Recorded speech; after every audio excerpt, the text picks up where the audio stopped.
Hai, assalamualaikum guys. Ketemu lagi dengan ibu di channel ini, channel Mama Icai. Jangan lupa untuk like, comments, dan subscribe-nya ya. Dan jangan lupa nyalakan juga loncengnya. Nah, pada kesempatan ini kita akan belajar materi tentang kerajaan-kerajaan Hindu-Buddha di Indonesia. Lahirnya kerajaan-kerajaan yang bercorak Hindu-Buddha merupakan salah satu bukti adanya pengaruh kebudayaan Hindu-Buddha di Indonesia. Terdapat beberapa kerajaan yang bercorak Hindu-Buddha yang berdiri di Indonesia. Yuk kita bahas satu-satu. Yang pertama ada Kerajaan Kutai. Kerajaan Kutai berdiri sekitar abad ke-5. Kerajaan ini terletak di Muara Kaman, Kalimantan Timur, tepatnya di hulu Sungai Mahakam. Informasi tentang awal mula Kutai diketahui dari Yupa. Yupa adalah tugu batu yang berfungsi sebagai tugu peringatan. Yupa ini dikeluarkan pada masa pemerintahan Raja Mulawarman. Prasasti Yupa ditulis dengan huruf Palawa dan bahasa Sanskerta. Berdasarkan salah satu isi prasasti Yupa dapat diketahui nama-nama raja yang pernah memerintah di Kutai, yaitu Kundungga, Asmawarman, dan Mulawarman.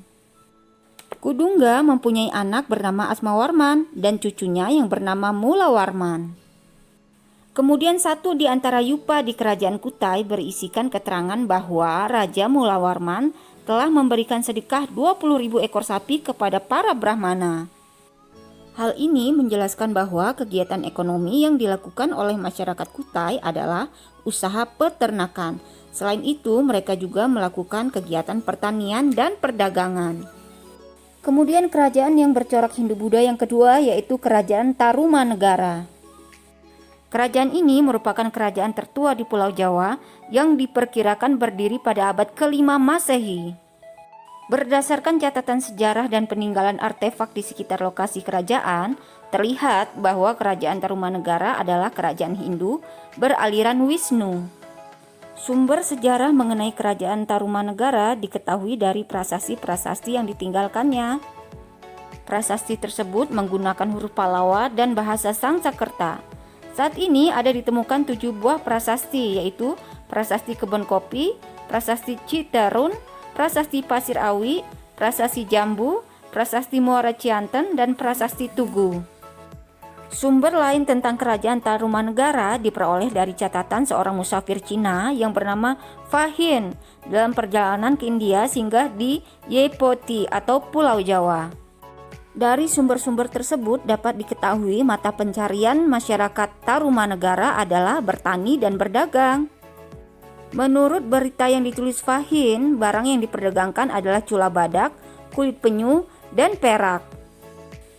Fahin juga menjelaskan di Tarumanegara terdapat 3 agama, yaitu agama Hindu, agama Buddha, dan kepercayaan animisme. Sedangkan raja memeluk agama Hindu. Sedangkan raja yang terkenal dari kerajaan Tarumanegara adalah Purnawarman. Ia adalah raja yang gagah, berani, dan tegas. Selain itu, dia juga adalah raja yang jujur, adil, dan arif dalam memerintah. Kerajaan yang ketiga yaitu Kerajaan Sriwijaya. Kerajaan Sriwijaya berdiri sekitar abad ke-7 Masehi. Sumber sejarah Kerajaan Sriwijaya diperoleh dari prasasti yang berasal dari dalam negeri dan prasasti dari luar negeri. Prasasti yang berasal dari dalam negeri antara lain Prasasti Kedukan Bukit, Prasasti Talang Tuo, Prasasti Telaga Batu, Prasasti Kota Kapur, Prasasti Karangberahi, Prasasti Palas Pasema, dan Prasasti Amonggapasa. Sedangkan prasasti yang berasal dari luar negeri antara lain Prasasti Ligor, Prasasti Nalanda, Prasasti Canton, Prasasti Grahi, dan Prasasti Caya. Sumber sejarah lain tentang kerajaan Sriwijaya diperoleh dari seorang pendeta Cina yang bernama Itsing. Berdasarkan sumber-sumber tersebut diketahui bahwa kerajaan Sriwijaya pernah menjadi pusat kegiatan ilmiah agama Buddha di Asia Tenggara. Kemudian Pulau Bangka dan Jambi Hulu telah ditaklukkan oleh kerajaan Sriwijaya pada tahun 686 Masehi.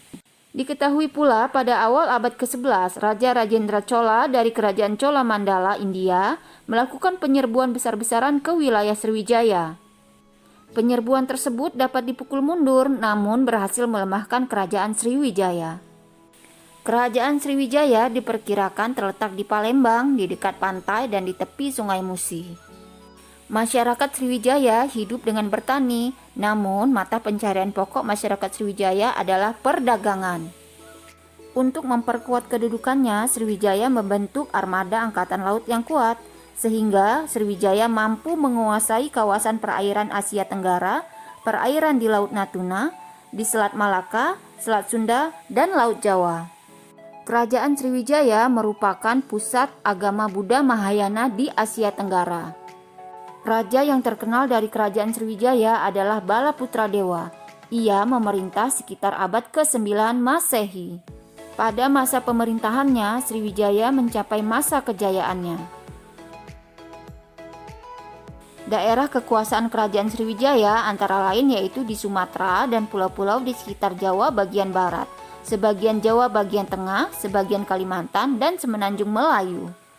Pada abad ke-11, kekuasaan kerajaan Sriwijaya mulai mundur.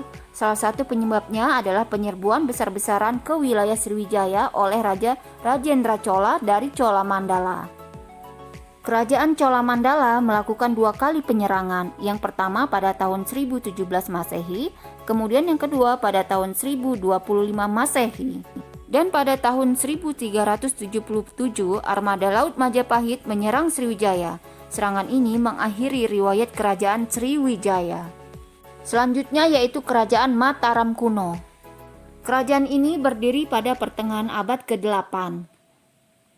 Kerajaan ini diperintah oleh 2 dinasti, yaitu dinasti Sanjaya yang beragama Hindu dan dinasti Sailendra yang beragama Buddha. Kedua dinasti ini saling mengisi pemerintahan dan kadang-kadang memerintah bersama-sama. Adapun sumber sejarah kerajaan Mataram kuno diperoleh dari prasasti peninggalannya. Prasasti tersebut diantaranya adalah Prasasti Canggal, Prasasti Kalasan, Prasasti Ligor, Prasasti Nalanda, Prasasti Klurak, dan Prasasti Mantiasi. Berdasarkan Prasasti Canggal, diketahui Mataram kuno mula-mula diperintah oleh Raja Sana, kemudian digantikan oleh keponakannya yang bernama Sanjaya. Raja Sanjaya memerintah dengan bijaksana sehingga rakyat hidup aman dan tentram. Setelah Raja Sanjaya, Mataram kuno diperintah oleh Rakai Panangkaran. Dalam Prasasti Kalasan disebutkan bahwa Rangkai Panangkaran telah memberikan hadiah tanah dan memerintahkan membangun sebuah candi untuk Dewi Tara dan sebuah biara untuk para pendeta agama Buddha. Sepeninggalan Rakai Panangkaran, Mataram kuno terpecah menjadi 2.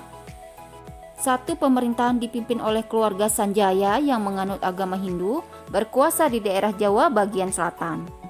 Dan satu pemerintahan lagi dipimpin oleh keluarga Sailendra yang menganut agama Buddha, berkuasa di daerah Jawa bagian utara.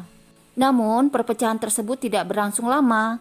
Rakai Pikatan dari keluarga Sanjaya mengadakan perkawinan dengan Pramodawardhani dari keluarga Sailendra, sehingga Mataram kuno dapat dipersatukan kembali.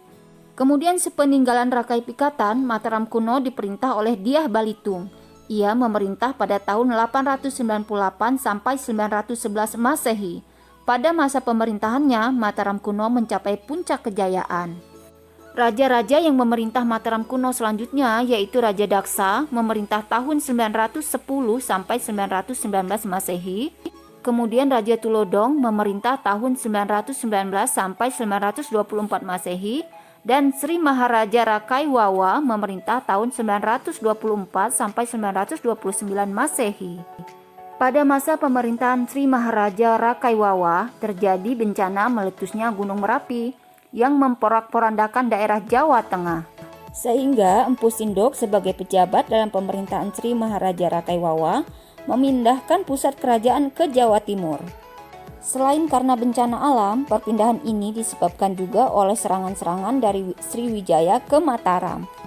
Hal ini menyebabkan Mataram kuno makin terdesak ke wilayah timur.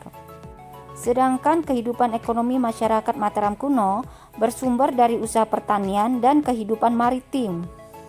Dalam bidang kebudayaan, Mataram kuno banyak menghasilkan karya berupa candi dan stupa. Keluarga Sanjaya yang beragama Hindu meninggalkan candi-candi seperti Komplek Candi Dieng, Komplek Candi Gedong Songo, dan Candi Prambanan. Adapun keluarga Sailendra yang beragama Buddha meninggalkan stupa seperti Borobudur, Mendut, dan Pawon. Yang berikutnya yaitu Kerajaan Medang. Sumber sejarah yang berkenaan dengan Kerajaan Medang di Jawa Timur antara lain adalah Prasasti Pucangan, Prasasti Anjuk Ladang dan Prada, Prasasti Limus, Prasasti Sirah Keting, Prasasti Wurara, Prasasti Semangaka, Prasasti Silet, Prasasti Turun Hyang, dan Prasasti Gandakhuti.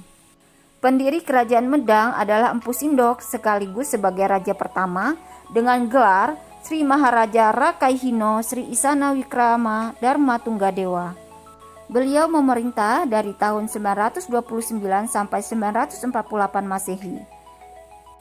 Setelah ia meninggal, ia digantikan oleh anak perempuannya bernama Sri Isyana Tunggawijaya. Ia menikah dengan Sri Lokapala dan dikaruniai seorang putra yang bernama Sri Makutawang Suwardana yang kemudian naik tahta menggantikan ibunya. Sri Makutawang Suwardana kemudian digantikan oleh Sri Dharma Wangsa Teguh Ananta Wikrama. Kemudian pada tahun 1016 Raja Wurawari menyerang Dharma Wangsa. Serangan ini terjadi pada saat Dharma Wangsa sedang melaksanakan perkawinan antara putrinya dengan Airlangga, putra Raja Udayana dari Bali. Peristiwa ini menewaskan seluruh keluarga raja termasuk Dharma Wangsa sendiri. Hanya Airlangga yang berhasil menyelamatkan diri bersama seorang pengikutnya yang bernama Norotama. Airlangga bersembunyi di Wonogiri dan hidup sebagai seorang pertapa. Kemudian pada tahun 1019, Airlangga dinobatkan menjadi raja menggantikan Dharma Wangsa oleh para pendeta Buddha. Kemudian pada tahun 1037, Airlangga berhasil mempersatukan kembali daerah-daerah yang pernah dikuasai oleh Dharma Wangsa. Ia juga memindahkan ibu kota kerajaannya dari Daha ke Kahuripan. Kemudian pada tahun 1042, Airlangga menyerahkan kekuasaannya pada putrinya yang bernama Sang Rama Wijaya Tunggadewi. Namun, ia menolak dan memilih untuk menjadi seorang petapa dengan nama Ratu Giri Putri. Selanjutnya, Airlangga memerintahkan Empu Barada untuk membagi dua kerajaan, yaitu Panjalu dengan ibu kota Daha dan Jenggala yang beribu kota di Kahuripan. Hal itu dilakukan untuk mencegah terjadinya perang saudara di antara kedua putranya yang lahir dari selir. Kehidupan ekonomi Kerajaan Medang banyak bergantung kepada pelayaran dan perdagangan. Bidang sastra juga mendapatkan perhatian. Pada masa pemerintahan Dharma Wangsa, kitab Mahabharata disadur dalam bahasa Jawa kuno. Selanjutnya pada masa pemerintahan Airlangga, Empu Kanwa mengubah kitab Arjuna Wiwaha. Berikutnya yaitu Kerajaan Kediri. Munculnya Kerajaan Kediri berawal dari pembagian kerajaan oleh Airlangga menjadi Janggala dan Panjalu. Kedua kerajaan ini dibatasi oleh Kali Brantas. Namun setelah Airlangga wafat pada tahun 1049 Masehi terjadi perang antara Janggala dan Panjalu. Perang ini berakhir dengan kekalahan Janggala, sehingga kerajaan kembali dipersatukan di bawah kekuasaan Panjalu atau Kediri. Kehidupan ekonomi Kerajaan Kediri bersumber dari usaha pertanian, pelayaran, dan perdagangan. Adapun sumber sejarah Kerajaan Kediri antara lain yaitu Prasasti Pandelegan, Prasasti Panumbangan, Prasasti Hantang atau Ngantang, Prasasti Talan, dan Prasasti Desa Japun. Raja-raja yang memerintah di Kediri antara lain Jayawarsa, Jayabaya, Sarwewara, Gandara, Kameswara, dan Kertajaya. Dan pada masa pemerintahan Jayabaya, Kerajaan Kediri mencapai puncak kejayaan. Kerajaan Kediri berakhir pada masa pemerintahan Kertajaya. Pada masanya terjadi pertentangan antara raja dan kaum Brahmana. Kertajaya berlaku sombong dan berani melanggar adat. Para Brahmana kemudian mencari perlindungan kepada Ken Arok yang merupakan penguasa di Tumapel pada tahun 1222 Masehi. Sehingga Ken Arok dengan dukungan kaum Brahmana menyerang Kediri. Kediri dapat dikalahkan oleh Ken Arok. Berikutnya yaitu Kerajaan Singasari. Kerajaan Singasari adalah sebuah kerajaan di Jawa Timur yang didirikan oleh Ken Arok pada tahun 1222 Masehi. Adapun sumber sejarah Kerajaan Singasari antara lain diperoleh dari kitab Pararaton, kitab Negara Kertagama, dan beberapa prasasti seperti Prasasti Balawi, Maribong, Kusmala, dan Mula Malurung. Setelah Kediri berhasil dikalahkan, Ken Arok mendirikan kerajaan Singasari dan menjadi raja pertama dengan gelar Sri Rangga Rajasa Sang Amuwarwa Bumi. Wilayah Singasari terletak di daerah pedalaman dan dialiri dua sungai besar, yaitu Bengawan Solo dan Kali Berantas. Kerajaan Singasari mencapai puncak kejayaannya pada masa pemerintahan Kartanegara. Ia bercita-cita meluaskan kekuasaannya meliputi wilayah Nusantara. Kehidupan ekonomi Kerajaan Singasari bersumber dari pertanian dan perdagangan. Kerajaan selanjutnya yaitu Kerajaan Majapahit. Majapahit adalah sebuah kerajaan di Jawa Timur yang berdiri sekitar tahun 1293 Masehi. Kerajaan Majapahit dianggap sebagai kerajaan Hindu-Buddha yang terbesar dalam sejarah Indonesia. Adapun sumber sejarah Kerajaan Majapahit diperoleh dari kitab Pararaton, Kitab Sutasoma, dan Kitab Nagara Kertagama. Selain itu, ada pula beberapa prasasti, diantaranya Prasasti Gunung Buta, Prasasti Kudadu, Prasasti Blambangan, dan Prasasti Langgaran. Kerajaan Majapahit didirikan oleh Raden Wijaya. Ia menjadi raja dengan gelar Kertarajasa Jayawardhana. Kerajaan Majapahit mencapai puncak kejayaan pada masa Hayam Wuruk yang memerintah tahun 1350 sampai 1389 Masehi. Pemerintahan Hayam Wuruk dibantu oleh Patih Gajah Mada. Menurut Kitab Negara Kertagama, daerah kekuasaan Majapahit meliputi Sumatera, Semenanjung Malaya, Kalimantan, Sulawesi, Kepulauan Nusa Tenggara, Maluku, Papua, Tumasik atau Singapura, dan sebagian kepulauan Filipina. Dalam bidang ekonomi, Majapahit berkembang menjadi negara agraris dan negara maritim. Karya sastra yang terkenal pada masa kerajaan Majapahit adalah Kitab Negara Kertagama. Kemudian ada juga Kitab Sutasoma. Kitab Sutasoma memuat kata-kata yang sekarang menjadi semboyan negara Indonesia, yaitu Bhinneka Tunggal Ika. Kerajaan Majapahit mulai mengalami kemunduran setelah pemerintahan Hayam Wuruk berakhir.